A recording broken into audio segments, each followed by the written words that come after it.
बिस्मिल्लाहिर्रहमानिर्रहीम इय्याका नअबुदु व इय्याका नस्तईन। अच्छा, अब नीचे तो वो नहीं देख सकते वो नहीं तुम मैं ये चाहता हूं, एक मिनट खामोश। शुक्रिया शुक्रिया, समझ गया, बहुत शुक्रिया। अच्छा सुने सुने सुने प्लीज।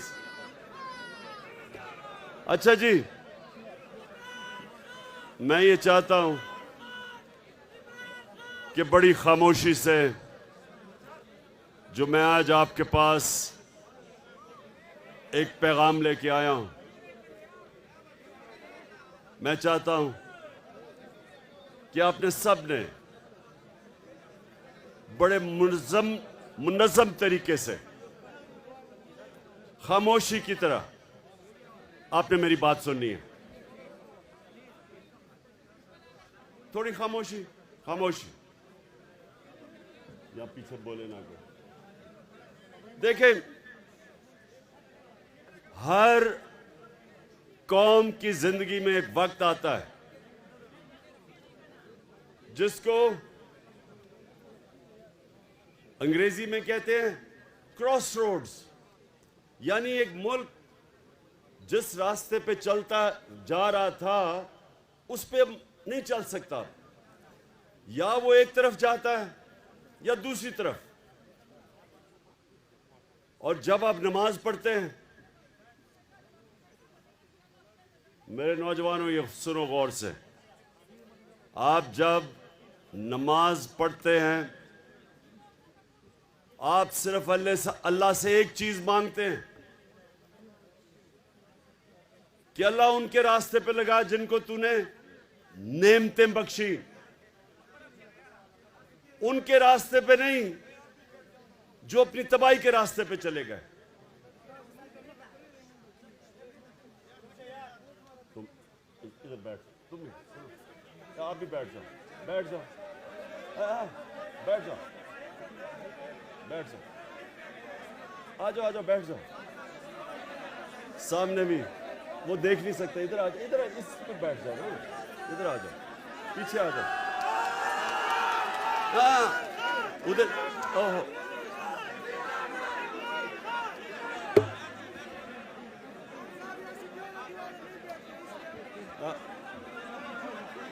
अगर बैठ जाओगे वो देख लेंगे। बैठ, इधर आ जाओ, इधर बैठ जाओ, इस पे बैठो, इस पे बैठो, ठीक है, ठीक है। अच्छा पेशावर, आज आपका मुल्क बिल्कुल उधर खड़ा है। दो रास्ते हैं आपके सामने, एक है मुल्क की तबाही का रास्ता। वो लोग जो 30 साल से इस मुल्क को लूट रहे थे, जिनके ऊपर किताबें लिखी हुई हैं चोरी पे, इनके ऊपर डॉक्यूमेंट्री, बीबीसी की डॉक्यूमेंट्री बनी हुई है इनकी चोरी के ऊपर। ये जरदारी खानदान और नवाज शरीफ खानदान, ये 30 साल से चोरी कर रहे हैं। मैं जब 26 साल पहले पॉलिटिक्स में आया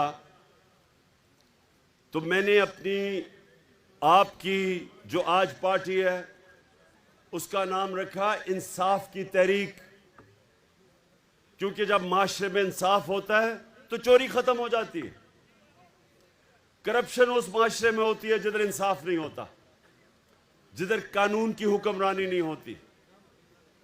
तो जब मैं आया था पॉलिटिक्स में, मैं इन दोनों खानदान को जाती तौर पे जानता था। मेरी इनसे कोई जाती लड़ाई नहीं थी, मेरी इनसे सिर्फ एक लड़ाई थी कि ये करप्शन का मतलब होता है मुल्क का पैसा चोरी करना। चोरी होती है जब किसी के घर में चोरी हो, तो ये मुल्क का पैसा चोरी जब करते हैं करप्शन, वो मुल्क को तबाह कर देती है। आज दुनिया में जितने गरीब मुल्क हैं सबका एक ही मसला है, वहां जरदारी और शरीफ नवाज शरीफ टाइप लोग बैठ के मुल्क का पैसा चोरी करके बाहर ले जाते हैं और वो मुल्क तबाह हो जाता है, वो मकरूज हो जाता है। सो सुने, आज जो लोग पहले जनरल मुशर्रफ ने इनको बचाया, अपनी कुर्सी बचाने के लिए इनको एनआरओ दिया। एनआरओ का मतलब इनकी सारी चोरी माफ कर दी। वो मुशर्रफ कर ही नहीं सकता था, क्योंकि चोरी तो पाकिस्तान की कौम के पैसे की चोरी थी, उसकी जाती चोरी तो थी नहीं। उसने पहले अपने आप को बचाने के लिए उसने इनकी चोरी माफ की। अमेरिकनों ने बीच में पड़े। कॉन्डोलीजा राइस, वो जो सेक्रेटरी ऑफ स्टेट थी, उसने अपनी किताब में लिखा कि मैंने मुशर्रफ को और जरदारी को इकट्ठा किया और मैंने मुशर्रफ से इनको एनआरओ दिलवाया। इन दोनों चोरों को एनआरओ मिला,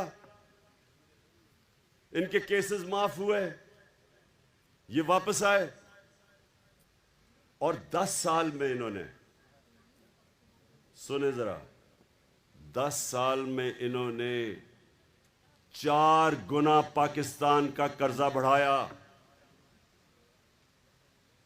2008 में 60 साल में पाकिस्तान का जो कर्जा था वो 6000 अरब था।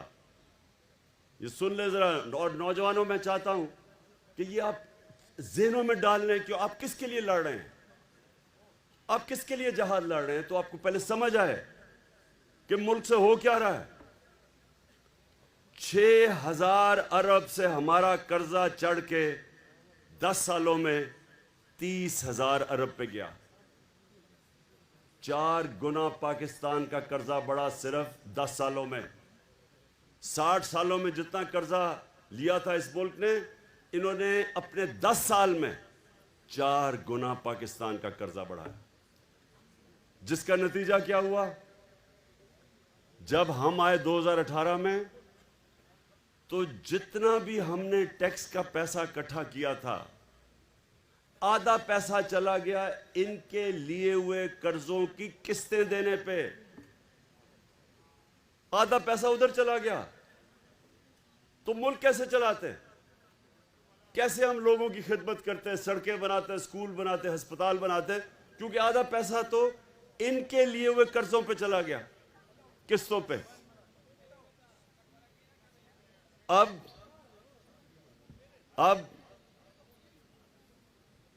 हमें लोगों ने वोट दी 2018 में इन 2 चोरों के खिलाफ। हम इलेक्शन जीत के आए। ये दोनों बार भाग गए। ये नवाज शरीफ बार भाग गया, इसाक डार बार भाग गया, इनके बेटे बार भाग गए नवाज शरीफ के। शहबाज शरीफ के दोनों बेटे आज बाहर हैं। क्यों बाहर हैं? क्योंकि ये डरे हुए थे। कर्जे इनके ऊपर, इनके दौर के केसेस बने हुए थे चोरी के।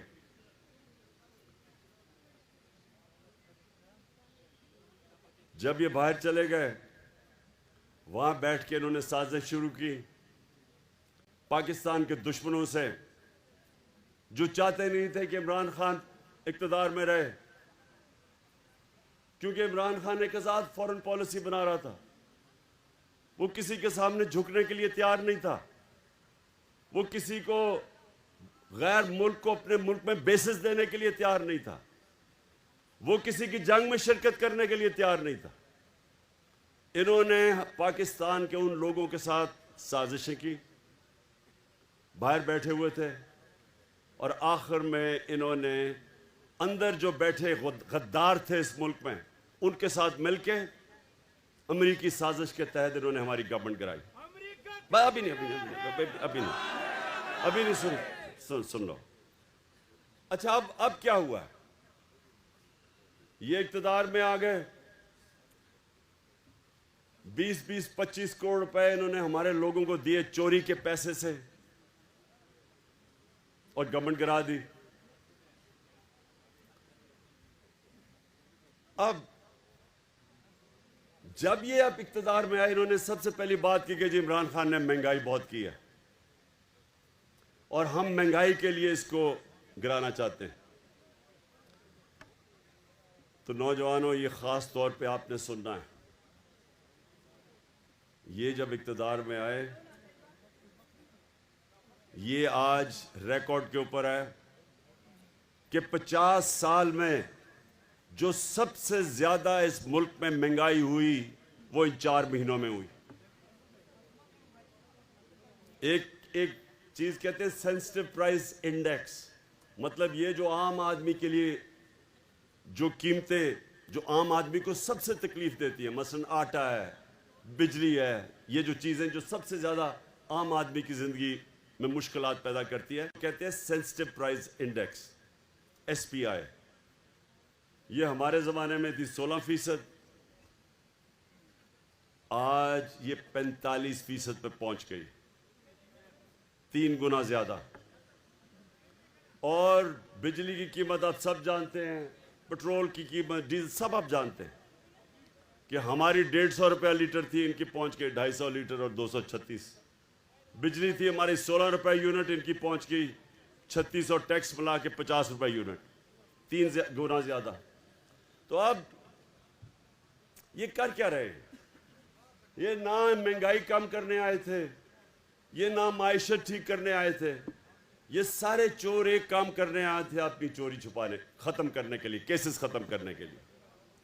और वो आपके सामने हो रहा है, केसेस ख़त्म हो रहे हैं पाकिस्तान में। अब ज़रा सुने, ज़रा ये एक और चीज़ सुने, ये जो इनके लंदन के फ्लैट है, ये 25 साल से उसमें रहते हैं। पेशावर के नौजवानों, वो लंदन का सबसे महंगा इलाका है। मैं लंदन जानता हूं, बरतानिया का प्राइम मिनिस्टर उस इलाके में नहीं रहता जिधर इन्होंने महंगे तरीन इलाके में फ्लैट लिए। 25 साल से रह रहे हैं उधर, मुलाकातें उधर होती हैं। उसने, हुसैन शरीफ ने कह दिया हमारे फ्लैट हैं, नवाज शरीफ ने असेंबली में कह दिया हमारे फ्लैट हैं। और आप जानते हैं कि वो मरियम की अदालत में क्या कहा गया? उसने कहा, उसने नैब से पूछा, अच्छा अब नैब पे अपना आदमी बिठा दिया है, नैब का हेड इनका अपना आदमी बिठा दिया है, तो फिक्स हो गया मैच।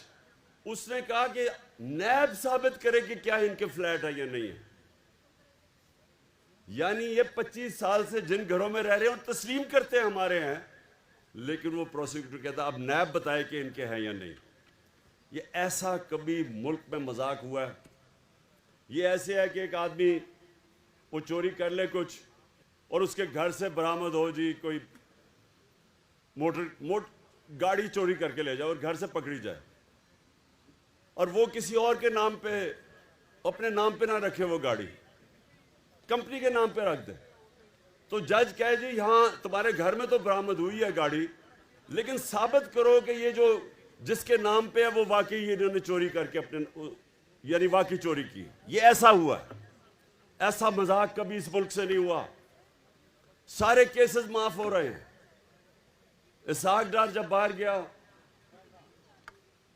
तो वो क्यों बाहर गया? ये जरा क्यों मुल्क से छोड़ के बाहर गया था 2017 में? क्या हुआ?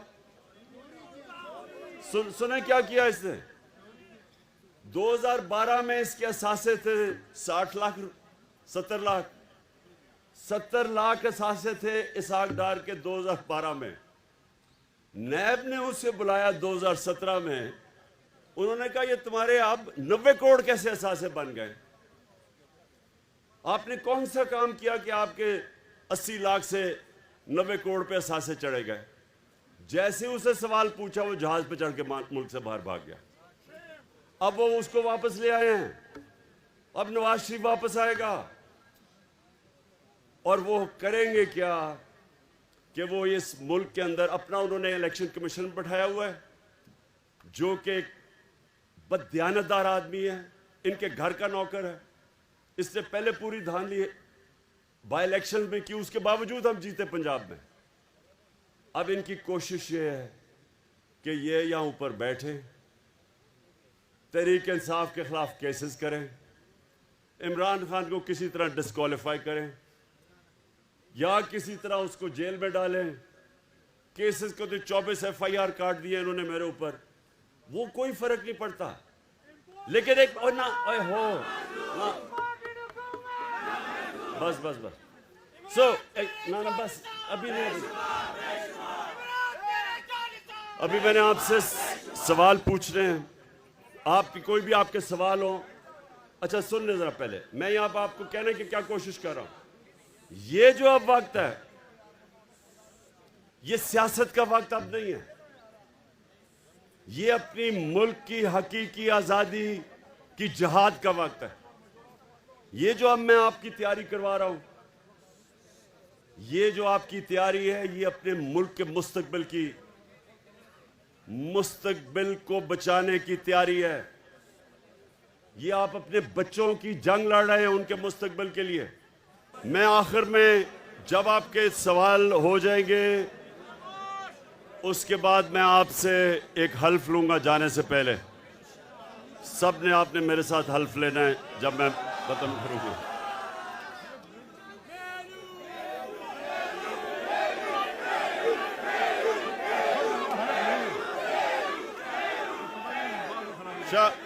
एक मिनट शाह फरमान, एक मिनट आप सारे पहले हल्फ के लिए तैयार हो जाएं। शाह फरमान पढ़ोगे? अभी मेलू नहीं, अभी नहीं, आप हल्फ पढ़े साथ साथ। बिस्मिल्लाहिर्रहमानिर्रहीम। हम अल्लाह को हाजिर और नाजिर जानकर हल्फ उठाते हैं कि पाकिस्तान की आईन की पासदारी करेंगे और इसकी हिफाजत करेंगे, और ये कि हम हकीकी आज़ादी तहरीक को जहाद समझकर इसमें हिस्सा लेंगे और हर किस्म की कुर्बानी देंगे। अल्लाह हमारा हामी और नासिर हो।